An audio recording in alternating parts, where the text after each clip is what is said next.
નમસ્કાર વિદ્યાર્થી મિત્રો, આજે આપણે સૌર પરિવારનો એક સભ્ય એટલે આપણે જેની ઉપર વસવાટ કરીએ છીએ એવી પૃથ્વી વિશે ચાલો માહિતી મેળવીએ.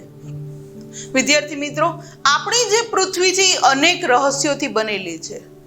આજ દિવસ સુધી આ રહસ્યો ને પૂરેપૂરા આપણે જાણી શક્યા નથી, કારણ કે પૃથ્વીના જે આવરણો છે એની ખરેખર કલ્પના પણ થઈ શકતી નથી. ખરેખર આ બની કઈ રીતે હશે?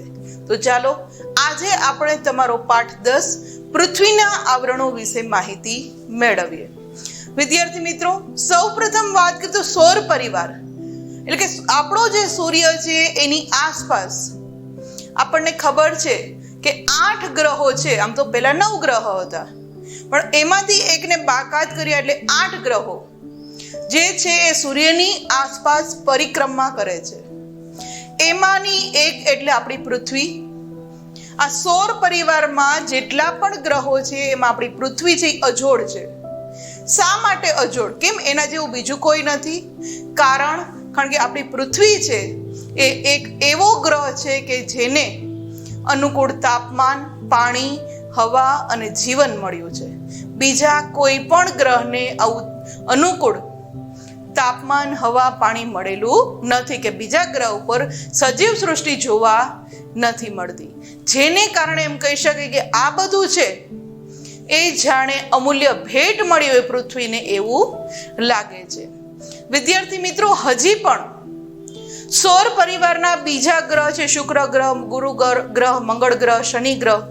આ બધા ગ્રહો ઉપર હજુ સુધી પાણી કે ઓક્સિજન છે એના પૂરતા પુરાવા આપણને મળ્યા નથી. એટલે ત્યાં જો પાણી અને ઓક્સિજન હોય તો જ સજીવ સૃષ્ટિ હોઈ શકે. એટલે પાણી અને ઓક્સિજન જ નથી એટલે સજીવ સૃષ્ટિ હોવાનો કોઈ જ આપણને ખ્યાલ નથી.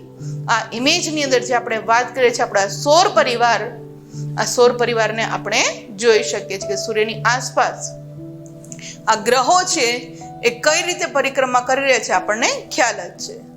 આગળ વાત કરીએ વિદ્યાર્થી મિત્રો, તો સામાન્ય રીતે આપણે જાણીએ છીએ કે પૃથ્વી જ્યારે એનો ઉદ્ભવ થયો હશે એવું કહેવામાં આવે છે વિદ્યાર્થી મિત્રો કે પૃથ્વી છે એ સૂર્યમાંથી જ અગનગોળા સ્વરૂપે છૂટી પડી હતી. એટલે કે જ્યારે પૃથ્વીનો ઉદ્ભવ થયો, જ્યારે સૂર્યમાંથી છૂટી પડી ત્યારે આપણી પૃથ્વી છે એ અગનગોળા સ્વરૂપની હતી. જે રીતે સૂર્ય છે એને આપણે જોઈએ તો નરી આંખે જોઈ પણ નથી શકતા આપણે. શા માટે? કારણ કે એનો પ્રકાશ જ એટલો છે કે તમે થોડી વાર એની સામે જુઓ તો તરત જ આપણી આંખો મીચાઈ જાય છે, કારણ કે એક અગનગોળો છે. તો એ જ રીતે આપણી પૃથ્વી છે એનો ઉદ્ભવ થયો ત્યારે આપણી પૃથ્વી પણ આ અગનગોળા સ્વરૂપની જ હતી. અને આ અગનગોળો છે વિદ્યાર્થી મિત્રો એ ધીરે ધીરે ઠંડો પડતો ગયો અને કેમાંથી કેટલાક તત્વો છે એ પ્રવાહી સ્વરૂપમાં ધારણ કર્યું અને કેટલાક તત્વોએ ઘન સ્વરૂપમાં રૂપાંતર થયું. કારણ કે અગનગોળો હતો અને લાખો કરોડો વર્ષો પછી એ ઠંડો પડતો ગયો અને ત્યારબાદ આપણી પૃથ્વી છે એ ઘન અને પ્રવાહી એમ બે સ્વરૂપમાં રૂપાંતર પામી હતી. અને તેમ છતાં આપણી પૃથ્વીની આસપાસ એમ કહેવામાં આવે છે કે વાતાવરણ એટલે કે વાયુઓ પણ આવેલા છે. અને પૃથ્વીની સપાટી ઉપર સાથે સાથે ખડકો અને માટીનું આવરણ પણ અસ્તિત્વમાં આવેલું છે. એ ઘન અને પ્રવાહી જે બે સ્વરૂપ જોયા એની સાથે સાથે વાયુ સ્વરૂપ પણ છે. અને સાથે આપણી જ પૃથ્વી ઉપર કેટલાક મોટા મોટા ખડકો અને માટીનું આવરણ પણ આવેલું છે. અને આ આવરણ વિદ્યાર્થી મિત્રો એના વિશાળ ખાડા પડ્યા, ખડકો અને માટીના આ વિશાળ ખાડાની અંદર પાણી ભરાયું અને જેને આપણે મહાસાગર તરીકે ઓળખીએ છીએ. આમ આપણી પૃથ્વીનું એમ કહેવામાં આવે કે લાખો કરોડો વર્ષ પછી વિદ્યાર્થી મિત્રો એક ચોક્કસ સ્વરૂપ રચાયું કે આપણી પૃથ્વી ઉપર મહાસાગરો છે, જમીન સ્વરૂપ છે, પહાડી પ્રદેશ છે.